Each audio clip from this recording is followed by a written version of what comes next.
Hello everyone, আসসালামু আলাইকুম। আমি শুনে চলে আসলাম আবারও নতুন আরেকটি ভিডিও নিয়ে। আশা করছি যে যেখান থেকে আমার ভিডিওটি দেখছেন আল্লাহর রহমতে সবাই ভালো আছেন। আলহামদুলিল্লাহ, আমরাও ভালো আছি। আজকের ভিডিওটা শুরু করলাম রাতের রান্না থেকে। আজকে রাতে রান্না করেছি, সারাদিন রান্না করতে পারিনি। তো এটা রান্না করব। কচু শাকটা প্রথমে সিদ্ধ করে নিলাম, সিদ্ধ করে তারপরে পেঁয়াজ রসুন শুকনো মরিচ ভেজে এখন এটা কচুটা ভাজা ভাজা করে দেবো। হালকা একটু হলুদের গুঁড়া দিলাম, সাথে একটা তেজপাতা ছিল দিয়ে দিলাম। তো এভাবে রান্না করলে বেশ মজা লাগে। যদি হতো একটু কালি জিরা তাহলে আরও বেশি মজা হতো, কিন্তু কালি জিরাটা আমার ঘরে ছিল না, তাই দিতে পারিনি। এই দেখুন এখন কচুটা ভাজা ভাজা হয়ে গেছে, আর একটু ভাজা ভাজা করে তারপর নামিয়ে নেব। তারপর চলে আসলাম একটু জীবনের প্রথম ফার্স্ট রান্না। এটা হচ্ছে আমি গরুর মাথার চামড়া রান্না করব। তো প্রথমে পেস্টটা করে নিলাম, তারপর এখানে দিয়ে দিলাম আদা বাটা রসুন বাটা, এখানে পেঁয়াজ বাটাও আছে।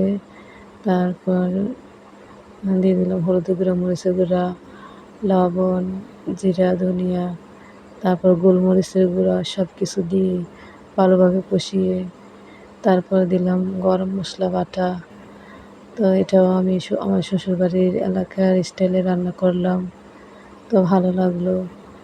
আমি আসলে কখনো মাথার চামড়া রান্না করিনি, তবে আমার একটা ভুল হয়ে গেছে। মানে মাথার চামড়াটা নাকি সিদ্ধ করে পানিটা ফেলে দিতে হয়, তো আমি জানতাম না। আমার যাকে জিজ্ঞেস করছি সে বলছে সিদ্ধ করে নিতে হয়, তো সিদ্ধ করে যে পানিটা ফেলতে হয় সেটা বলেনি। তো আমি ওই পানি সহই দিয়ে দিছিলাম। তো এটা বেশি আর কি একটু পিছলা পিছলা হয়ে গেছিলো। তো খেতে মজা লাগছিল, কিন্তু যদি ওই পিছলা পিছলা না হতো তাহলে আরও একটু ভালো হতো। তো যাই হোক, অনেক মজা হয়েছিল খেতে। আমি এটা খেয়েছিলাম, ভালোই লাগছিল। জীবনের প্রথম রান্না। তো আমার ভিডিওটা কেমন হয়েছে অবশ্যই কমেন্টস করে জানাবেন। আর যদি আমার ভিডিওটা একটু ভালো লেগে থাকে একটি লাইক কমেন্ট শেয়ার করে দিবেন, আর আমার পেজটাকে ফলো করবেন। আর যারা ইউটিউব থেকে দেখবেন তারা অবশ্যই আমার চ্যানেলটা সাবস্ক্রাইব করে আমার পাশে থাকবেন। তারপর দেখুন এই তো এখন আমি এটা ভালোভাবে কষিয়ে নিয়ে তারপর ঝোল দিয়ে করবো। পুরো রান্নাটা শেয়ার করতে পারিনি।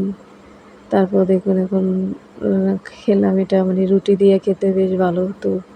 তো রুটি বানাইতে একটু অলসতা অলসতা লাগছিলো, অনেক রাত হয়ে গেছিলো। তো শর্টকাটে আমি কয়েকটা চাপটি বানিয়ে নিছি।